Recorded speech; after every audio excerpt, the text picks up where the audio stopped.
Alright, in this video, this continues what will probably be the last video of the per pixel collision detection mini-series. In this last and final video, we're going to approach the problem of centering our sprites, our actors.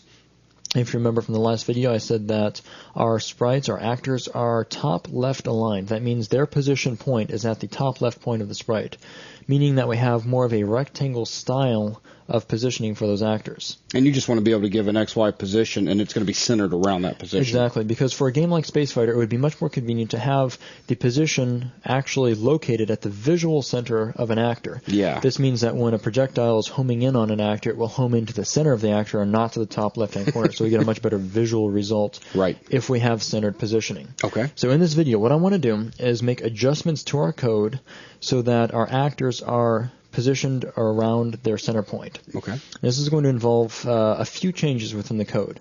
The first of which is going to be on the visual side of things.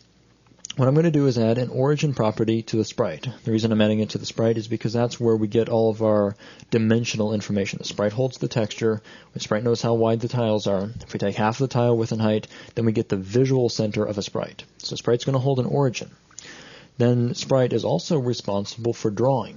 I'm going to adjust the draw method within the sprite class so that it uses the origin in its call to draw. Okay. That way the physical or the visual pixels for that sprite will get positioned around the position point, not at the top left corner. Now, that will provide the proper look to the actor. The problem now is that the collisions will be offset because the collisions will still be based on the old parameters, and therefore the collisions will be physically up and to the left of where we see our sprite. So we'll need to go through actor and make a few changes to things like the bounds property inside of the actor, so that way we can get a rectangle of its correct location. We'll need to offset that a little bit. And then we'll also need to look at normalized bounds, which is supposed to take in a rectangle that exists somewhere on the screen and figure out where that is in relation to this current actor. Exactly. And once we have all of these things adjusted and aligned, then we'll have actors that are positioned at the dead center of the screen, which means here in the game class where we provided our own offset for centering, we can remove these offsets. We can simply drop down the sprite at 400 by 300 and have it center itself, because that point will represent the center of the sprite. Okay. In the case of the cat, it'll actually be a little bit below it because the cat graphic has a bunch of blank pixels at the top of it. That's right. But if you had a graphic that's centered, just in the way it was drawn, it would center up properly. So let's get started. The first class we need to look at is, of course, the sprite class. And the sprite class needs to be able to tell us where its center point is. So I'm going to jump in, let's say, right below frame bounds. We'll make a new property, a new vector2 property. So we have public vector2, and we'll call this property origin. And the origin property needs to find the visual center of the current frame of the texture. So that's going to be, we will use, also I'm going to make this property read-only since there's no way to set it. It's an automatic centering. So the get accessor will return the value, and we'll return a new vector2, where we'll take our current tile width divided by 2 for the origin x, and the current tile height divided by 2 for the origin y. So this property will find the center for us. Now to get the correct visual result, we need to go down to the draw method within the sprite, and we need to change this to an overload of spritebatch.draw, which allows an origin to be specified. So I'll hit Control K and then P to bring up our properties, or excuse me, our parameters, and I'm going to jump down to overload number 6, which gives us, as we can see over here, an origin specified by a vector2. Before we get to that, though, we also need to specify a few other parameters, beginning with rotation. I'm not going to apply any rotation, so that will be set to 0. The origin is going to be given by this current instance's origin property. The scale will be a value of 1. The sprite effects will be set to none, and the layer depth will be set to 0. So now with the origin specified and the draw method using that origin, we should be able to build and run, and we can see that things have shifted up and to the left a little bit, and we can also see that we are having a problem with the collisions now. Yeah, just slightly. As you can see, it looks like the pixels are in a different place on screen from where our collisions are happening up here, so we get improperly aligned collisions. Of course, our cat's moved to the upper left because, again, we got to recall where we told it to place this graphic, and we had told it that 400 minus the half of so we're subtracting some widths and some heights. And since it's now centered, it's going to shift it to the old point where it used to be. Exactly. And if we want, we could fix that here by removing our manual offsets, since we're now positioning by the center That'll of the have actor. it back in the center. And there we go, Yep. centered back up.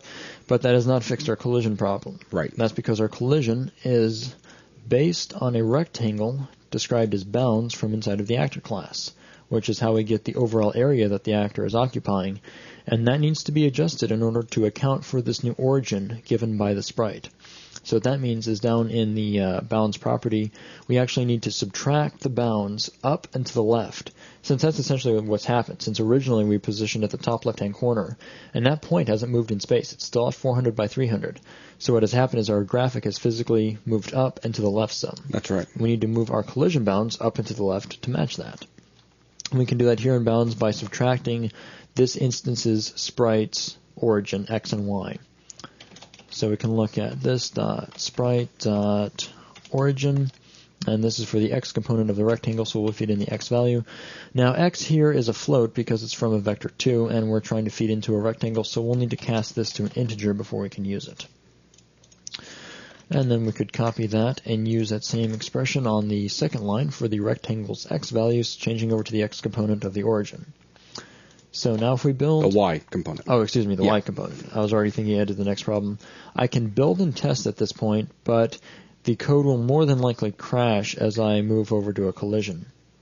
The reason being is we're now creating a rectangle since the physical bounds have been updated, but the normalized bounds have not. So now that means we're actually using the up and left shift along with the texture, which means we go above and to the left of the texture's applicable bounds. Mm-hmm. So that means normalized bounds now needs to account for this, because normalized bounds takes into account the position and the given in rectangle coming from that collision, and the collision has been updated from bounds, which is now up and to the left. So we have to remember that the texture, the original source texture, has not moved at all. It still starts at 0, 0, aligned to the top left pixel. It is not origin-centered. So it's almost like we need to undo this new form of centering and move down and to the right so that we hit the correct pixel on the actual texture. So we'll do that by adding the sprite's origin. So this is again a rectangle, so we need to cast to integer before using the float component of the vector. And the component we're looking at is the current sprite's origin in x. And then the same for y. So we'll add the sprite's origin x and the sprite's origin y. Now if we run, nothing crashes, and all of our collisions seem to work now. If we look back at the texture data that's being used to generate the collisions, it looks correct based on what we're seeing in the actual scene. Mm-hmm. So really that's, we've already moved these sprites back to the center so we get the correct visual result.